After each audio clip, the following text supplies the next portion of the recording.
के रूप में कौन, भगवंत के रूप में कौन, जिसको हम परमात्मा कहते हैं वही वही।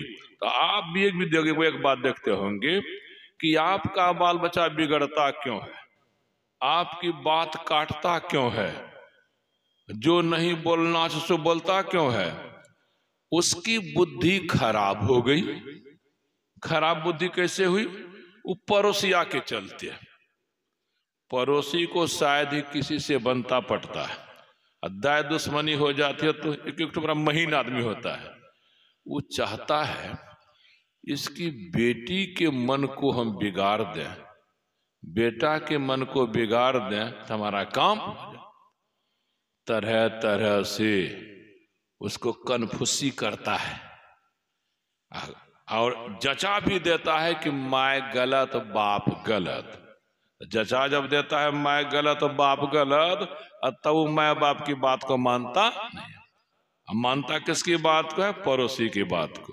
तो जैसे आपके बाल बच्चे की मन बुद्धि को पड़ोसी गड़बड़ा देता है, बिगाड़ देता है, उसी तरह परमात्मा के जो बाल बच्चे जीव हैं ना, उनके पड़ोसी ही उनको उसको बिगाड़ते। तो जीव का पड़ोसी कौन है? तो पड़ोसी दूर में रहता है कि बगल में? बगल में। आप जीव कहाँ है? शरीर के बाहर के भीतर? भीतर। आपका मन कहाँ है? बाहर के भीतर?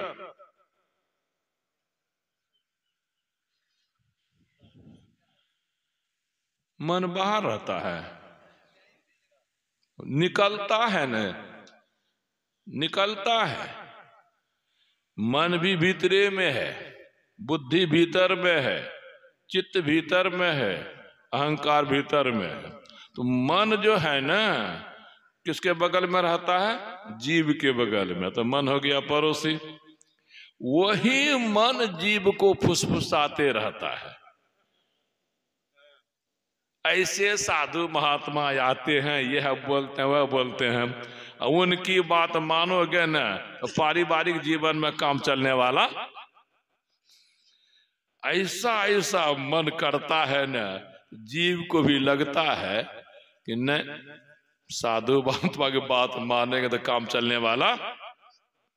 तो मने की बात मानकर साधु महात्मा की बात काट देते हैं।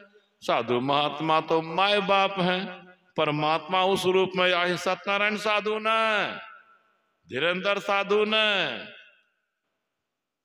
वो साधु जिस साधु के पीछे भगवान दौड़ते हैं, भगवान दौड़ते।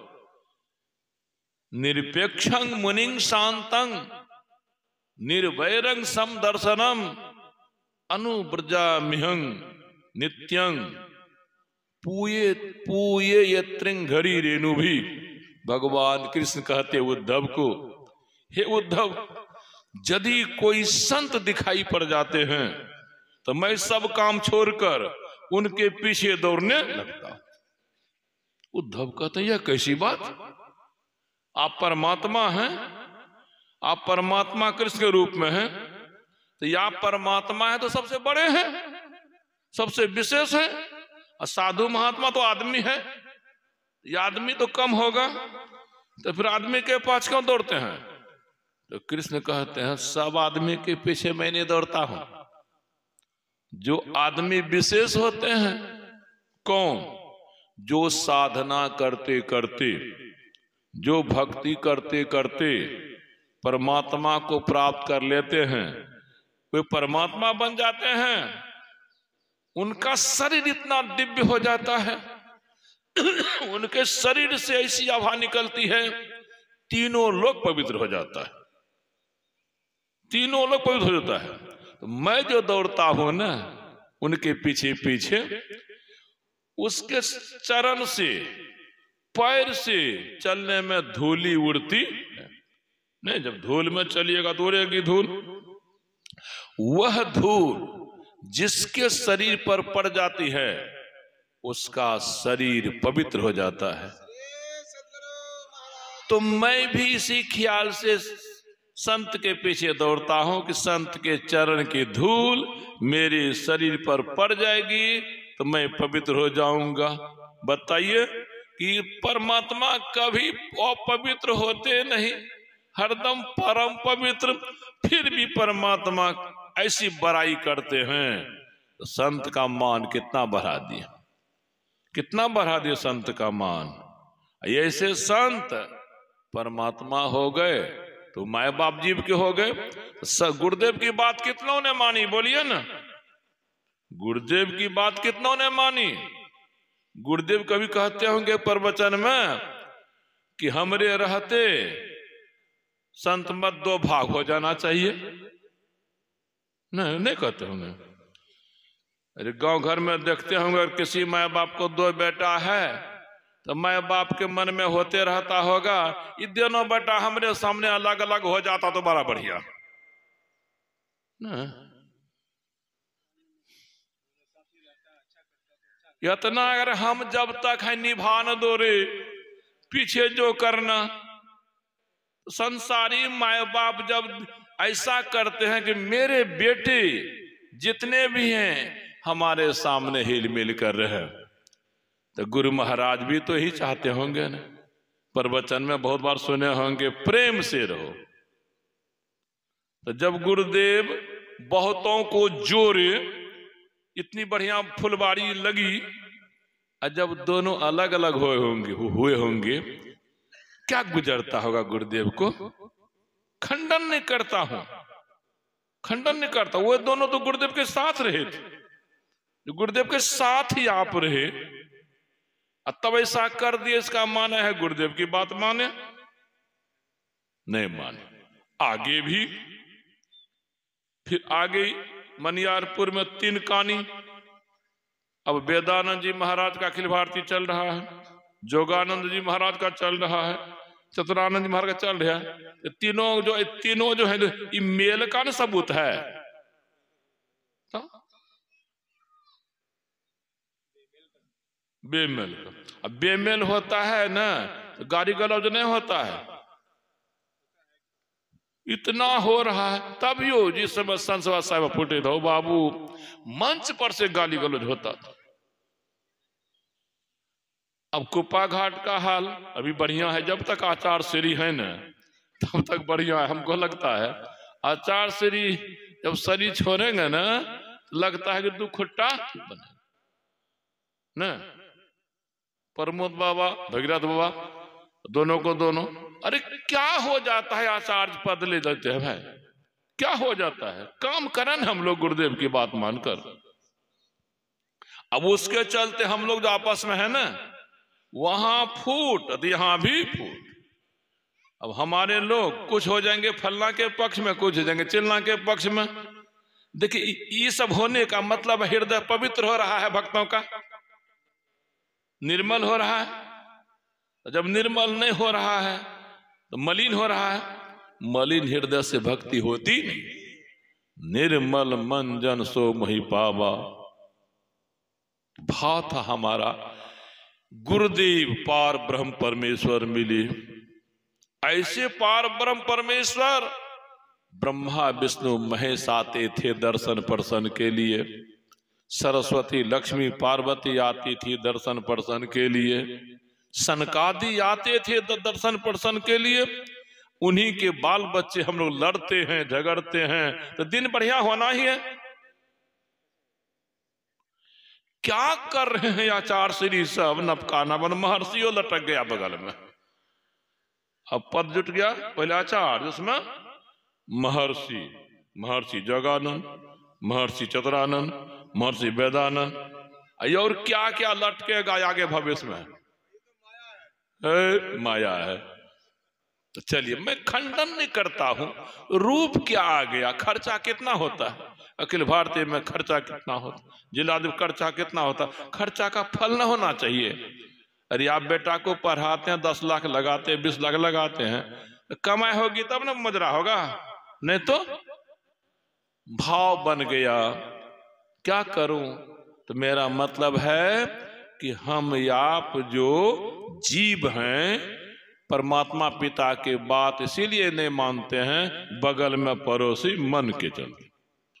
तो मन क्यों बिगाड़ता है आपको, पड़ोसियों जो किसी के बाल बच्चे को बिगाड़ता है उसका भी कोनो स्वार्थ रहता है।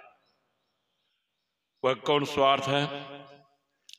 सबसे बड़ा अनिष्ट मरना कहलाता है। 10 बरस का बेटा किसी का तो नहीं मरता होगा कभी, उम्र होगी तब ना मरेगा हो। 10 बरस मरता है, 5 बरस में। भगवान का नियम गलत। अरे जन्म दिया तो रखना चाहिए ना 50-60 बरस। कितना को सुन है कि पेटे में मरले बच्चा निकला, कितना जन्मते हुए, कितना तो मन बुढ़ारी में मरने का कोई सीमा नहीं है मरने की। खैर जाने दीजिए, कोई बात नहीं। तो मैं यह कहना चाहता हूं कि परमात्मा ये मन क्यों बिगाड़ता है जीव को? देखिए, इस शरीर जिंदा कब तक रहेगा? जब तक इसमें चेतन रहेगा। बोलने वाला प्राण दाम निकल जाता है, मुंह रहता है लेकिन बोली, हाँ, यदि प्राण निकल जाता है, जीव निकल जाता है, तो आंख कुछ काम करती होगी देखने का, तो बढ़िया से आप नहीं देखे हैं। आंख काम करती है और कान सुनता भी है।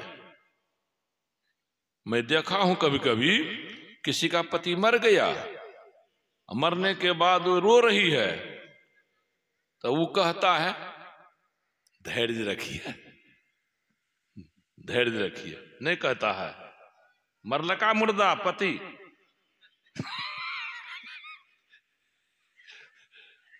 कितना खोल खोल के कहो। तो वो निकल गया, शरीर मर गया, आंख मर गई, कान मर गया। मरने का मतलब इससे जो काम होता था सो काम। अब मन भी जिंदा कब तक रहेगा? मन के भीतर जब तक चेतन, तन के अंदर जब तक चेतन तब तक जिंदा, तब तन से तो जो होना चाहिए हो रहा है। तन से चेतन अलग हो गया तन मुर्दा। उसी तरह से मन के भीतर जब तक चेतन रहता है तब तक जिंदा रहता है, तब तक जो करना चाहिए करता है। वो जब चेतन निकल जाएगा ना मन से, तो मन भी मर जाएगा। तो मरना कौन कौन पसंद करते हैं? कोई नहीं।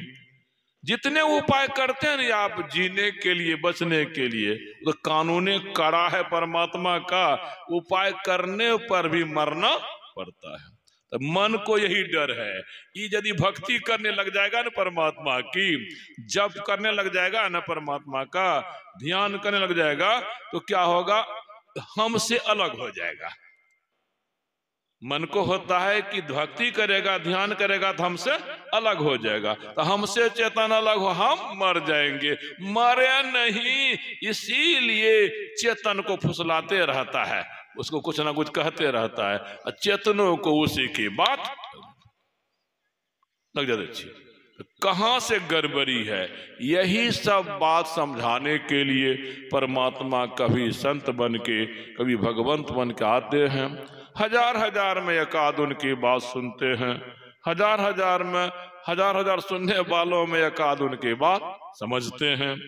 हजार समझने वालों में एकाध उनकी बात मानते हैं। एकाध उनकी बात हजार मानने वालों में फिर करने धरने वाले एकाध ही होते हैं। ये सब है शर्त।